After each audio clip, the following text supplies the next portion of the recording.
작년 11월 TSMC 주가가 급등했던 거 기억나시나요? 바로 투자의 귀재 워런 버핏이 TSMC 주식을 대량 매수했기 때문인데요. 그런데 최근 그가 가지고 있던 TSMC 지분의 약 86%를 처분하면서 세간의 이목이 또 한 번 집중되고 있습니다. 평소 장기 투자를 강조해 워런 버핏의 이례적 행보에 다양한 해석들이 나오고 있는데요. 워런 버핏이 돌아섰으니까 TSMC는 더 이상 투자 매력이 없는 걸까요? 우리는 TSMC의 성장성에 의문을 품어야 하는 걸까요? 결론부터 말씀드리자면 그렇지 않습니다. TSMC의 장기 성장성은 여전히 유효한데요. 이렇게 말할 수 있는 이유들을 하나씩 짚어볼게요.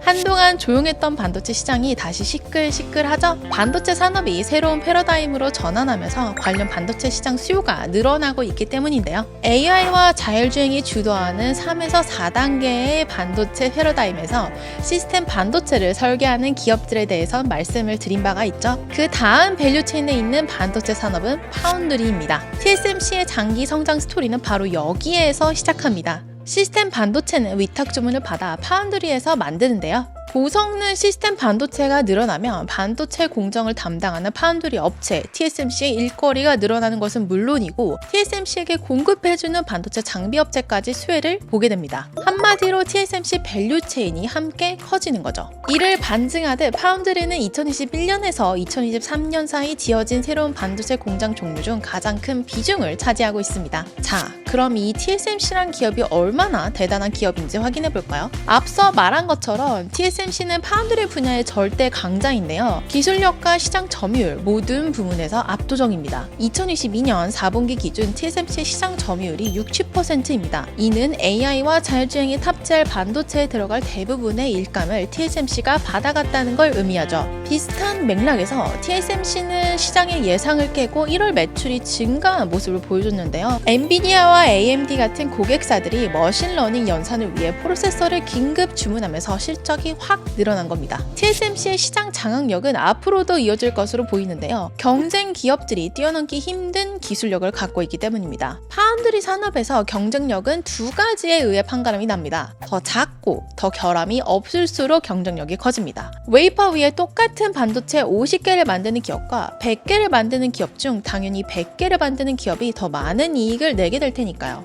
2020년부터 시작된 5나노 공정 경쟁에선 TSMC가 무려 90%의 시장 점유율을 차지하며 말 그대로 압승을 거두었는데요. 앞으로 펼쳐질 3나노 시대에서도 경쟁 기업들이 TSMC를 이기긴 어려울 것으로 보입니다. 일예로 대표적인 경쟁 상대인 삼성전자의 경우 작년 여름 TSMC보다 빠르게 3나노 공정을 도입했는데요. TSMC는 그보다 60에서 70% 작은 반도체를 선보일 것으로 알려졌습니다. 대만 언론에 따르면 TSMC의 3나노 공정 수율은 80에서 85% 수준으로 결함 확률 또한 매우 낮은 수준이라 할 수 있겠습니다. TSMC의 주요 고객은 이 업계의 큰손으로 꼽히는 애플과 퀄컴인데요. 애플의 경우엔 2026년부터 미국 TSMC 공장에서 부품을 생산할 계획입니다. 갈수록 심화되고 있는 미국 반도체 규제, 탈세계화 흐름을 감안해 현명한 선택을 했죠. 그렇다면 앞으로 펼쳐질 3세대 반도체 시대에 많은 수혜가 예상되는 이 TSMC에 투자하는 방법엔 어떤 것들이 있을까요?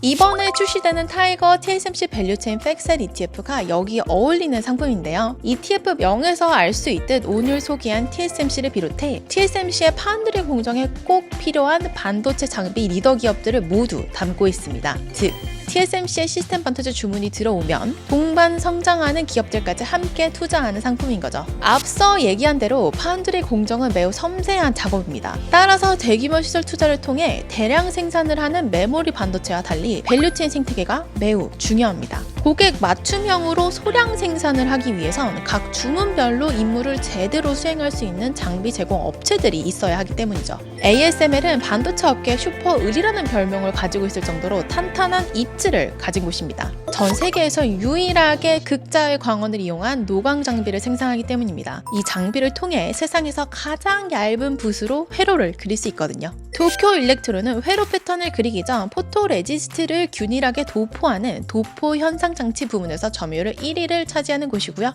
이어지는 공정은 증착 공정인데요. 우리 눈에는 보이지 않지만 사실 반도체는 수많은 층으로 이루어져 있습니다. 미세한 층들이 하나하나 탑처럼 쌓이며 반도체 소자를 이루게 되는데요. 이를 잘하는 기업은 Applied Materials입니다. 마지막은 반도체를 외부로부터 보호하고 정기적으로 연결시키는 패키징 공정입니다. 다양한 패키징 타입에 사용 가능한 장치를 제공하고 있는 KLA가 압도적인 기술력을 바탕으로 이 분야의 대표입니다. 올 1월에 있었던 TSMC의 실적 발표는 AI, 데이터 센터, 자율주행의 수요가 늘어날수록 TSMC의 수혜도 커진다는 것을 증명했습니다. 새로운 반도체 패러다임 시대, 장기적으로 늘어날 고성능 반도체의 수요를 생각한다면 그에 따른 수혜가 예상되는 TSMC와 그 밸류체인에 속한 기업들에 관심을 가질 이유가 충분하지 않을까요? 이전 ETFU를 통해 반도체 패러다임 변화에 따른 수혜가 예상되는 상품으로 타이거 미국 필라델피아 반도체 나스닥 ETF를 소개한 적이 있는데요. 이 상품과 타이거 TSMC 밸류체인 팩셋 ETF는 서로 보완 관계에 있다고 보시면 됩니다. 두 ETF의 차이는 투자하는 반도체 분야가 다르다는 건데요. 타이거 미국 필라델피아 반도체 나스닥 ETF는 시스템 반도체를 전문적으로 설계하는 팹리스, 생산과 유통을 담당하는 종합 반도체 기업의 비중이 높다면 타이거 TSMC 밸류체인 팩셋 ETF는 파운드리와 장비 업체에 집중 투자합니다. 따라서 이 둘을 합치면 시스템 반도체 전체 밸류체인을 커버할 수 있다는 거죠. ETFU, 오늘은 시스템 반도체 산업의 핵심 역할을 담당하고 있는 파운드리 분야의 대표 주자 TSMC의 성장성을 확인해보는 시간을 가져봤습니다. 시시각각 달라지는 글로벌 시장의 트렌드, 그에 따른 투자 전략이 궁금하시다면 앞으로도 ETFU와 함께 해주세요. 다음 시간에도 도움되는 투자 정보로 찾아올게요. 안녕!